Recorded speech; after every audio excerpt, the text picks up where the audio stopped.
Hello all, అందరూ ఎలా ఉన్నారు? Welcome back to happy and cool Shravani. ఈరోజు మన రెసిపీ వచ్చేసి సాలెడ్. ఈ సాలెడ్ నేను ఎలా ప్రిపేర్ చేస్తాను ఏంటి అన్నది అండ్ ఇన్ డీటెయిల్గా మీకు నేను చూపిస్తాను. అంటే ఏమేమి ఇంగ్రీడియంట్స్ నేను తీసుకుంటున్నాను, ఎలా ప్రిప్ చేస్తున్నాను అన్నది. వీడియోనైతే స్కిప్ చేయకుండా లాస్ట్ వరకు చూడండి. అండ్ మీకు మన వీడియో నచ్చినట్టయితే సబ్స్క్రైబ్ చేసుకోవటం మాత్రం మర్చిపోవద్దు. మన ఛానల్లో ఇంకా చాలా రెసిపీ వీడియోస్ ఉన్నాయి అండ్ అలాగే వ్లాగ్స్ కూడా ఉన్నాయన్నమాట. అండ్ లైక్ చేయటం మాత్రం మర్చిపోకండి. మీరు లైక్ చేస్తేనే ఇంకా కొంతమందికి రీచ్ అనేది అవుతూ ఉంటుంది. మీ లైక్ అనేది చాలా ఇంపార్టెంట్. అండ్ మీకు ఈ రెసిపీ ఎలా అనిపించింది ఏంటి అన్నది కూడా కామెంట్ బాక్స్లో చెప్పండి. ఇక నేను అయితే ముందుగా బ్రోకలీ తీసుకున్నాను 4 స్టెమ్స్ వరకు. నేను యూస్ చేస్తుంది ఆర్గానిక్ ఫ్రోజన్ బ్రోకలీ యూస్ చేస్తున్నాను. సో అదొక 4 స్టెమ్స్ వరకు తీసుకొని అది నేను హాట్ వాటర్లో సోక్ చేస్తాను అనమాట, ఒక 2 మినిట్స్ వరకు. నెక్స్ట్ ఇక్కడ నేను క్యారెట్ అండ్ కుకుంబర్ తీసుకుంటున్నాను. ఈ క్యారెట్ వచ్చేసి ఓన్లీ సాలెడ్ రిలేటెడ్ క్యారెట్స్ అనమాట, బేబీ క్యారెట్స్ చిన్నవి. వాటిని మనము డైరెక్ట్గా అలా తీసేసుకొని తినేసేయటమేను, రెడీ టు ఈట్ అనమాట క్యారెట్స్ అనేది. అండ్ కుకుంబర్ వచ్చేసి నేను యూస్ చేస్తుంది మినీ సీడ్లెస్ కుకుంబర్. ఇది టేస్ట్ వైజ్ కూడా చాలా బాగుంటుంది. అండ్ మనకి 1 ఫుల్ పెద్దవి తీసుకుంటే 1 ఫుల్ మొత్తం ఒకరిమే తినలేము కాబట్టి ఇలా చిన్నవి బాగుంటాయి అన్నమాట. నేనైతే సాలెడ్కి ఇలాగ చిన్నగా ప్రిఫర్ చేస్తాను. అండ్ నెక్స్ట్ వచ్చేసి సిల్లరీ 1 స్టెమ్మే తీసుకున్నాను. ఎందుకంటే ఆల్రెడీ నేను బ్రోకలీ తీసుకున్నాను, అందులో ఫైబర్ ఉంటుంది అండ్ సిల్లరీలో కూడా ఫైబర్ అనేది ఉంటుంది. నెక్స్ట్ లెటర్స్ వచ్చేసి 1 తీసుకున్నాను. సో ఇవన్నీ బాగా వాష్ చేసుకొని వీటి మొత్తానికి నేను చాప్ చేసుకుంటాను.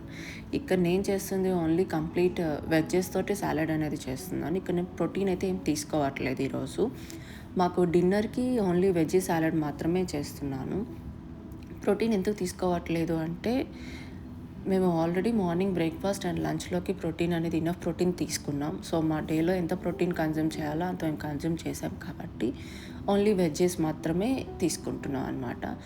ఇంకా నేను మీకు డిఫరెంట్ వెరైటీ సాలెడ్ రెసిపీస్ కూడా మీకు నేను షేర్ చేస్తాను. మన ఛానల్ అయితే సబ్స్క్రైబ్ చేసుకొని ఉండండి. నేను వీడియో అప్లోడ్ చేస్తున్నప్పుడు మీకు నోటిఫికేషన్ అనేది వస్తూ ఉంటుంది.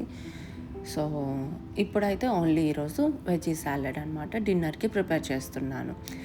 ఓన్లీ డిన్నర్కే మాత్రమే కాదు, ఈ సాలెడ్ని మీరు కావాలంటే లంచ్లోకి సైడ్గా కూడా మీరు చేసుకోవచ్చు, లేదా బ్రేక్ఫాస్ట్కి సైడ్లో కూడా మీరు చేసుకోవచ్చు అనమాట.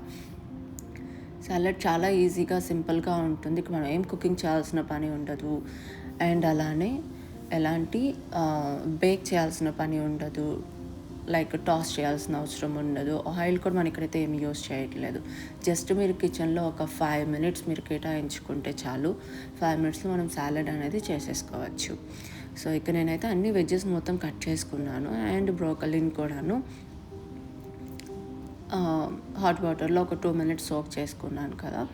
సో వాటిని తీసేసి ఇప్పుడు నేను కట్ చేసుకుంటున్నాను. 2 మినిట్స్ అయితే సరిపోతుంది, అందుకని ఎక్కువ కూడా అవసరం లేదు. ఎందుకనంటే అందుకని ఎక్కువ మనం కానీ సోక్ చేసాము అంటే అందులో ఉన్న వైటమిన్స్ కానీ మినరల్స్ కానీ మనకి కొంచెం పోయే ఛాన్సెస్ అనేవి ఉంటాయన్నమాట. సో ఇలా మొత్తం చాప్ చేసుకొని ఇందులోకి నేను డ్రెస్సింగ్ వచ్చేసి క్రీమీ ఇటాలియన్ డ్రెస్సింగ్ అని నేను యూస్ చేస్తున్నాను. ఇది టేస్ట్ వైజ్ కూడా చాలా బాగుంటుంది. ఇందులో మనకి యూస్ చేసేది ఆలివ్ ఆయిల్ యూస్ చేస్తారు. సో మనం కావాలంటే ఇంట్లో కూడా సాలెడ్ డ్రెస్సింగ్ అనేది రెడీ చేసుకోవచ్చు. ఆ డ్రెస్సింగ్ కూడా నేను నెక్స్ట్ కమింగ్ వీడియోస్లో ఎలా చేస్తాం ఏంటో మీకు నేను చూపిస్తాను. ఇప్పుడైతే మన సాలెడ్ అయితే రెడీ అయిపోయింది. సో మా డిన్నర్ అయితే మేము ఇలాగ సాలెడ్ తోటి కంప్లీట్ చేస్తున్నాం. నైట్ టైం ఇలాగ సాలెడ్ తీసుకుంటే మనకి చాలా లైట్గా కూడా ఉంటుంది, టమ్మీ ఫుల్ అవుతుంది, ప్లస్ లైట్గా కూడా ఉంటుంది. ఒకసారి ఇలా ట్రై చేయండి. మీ అందరికీ వీడియో నచ్చినట్టయితే లైక్ చేయడం మాత్రం మర్చిపోవద్దు. అండ్ రెసిపీ ఎలా అనిపిస్తుంది అని కామెంట్ బాక్స్లో చెప్పండి. And thank you for watching this video.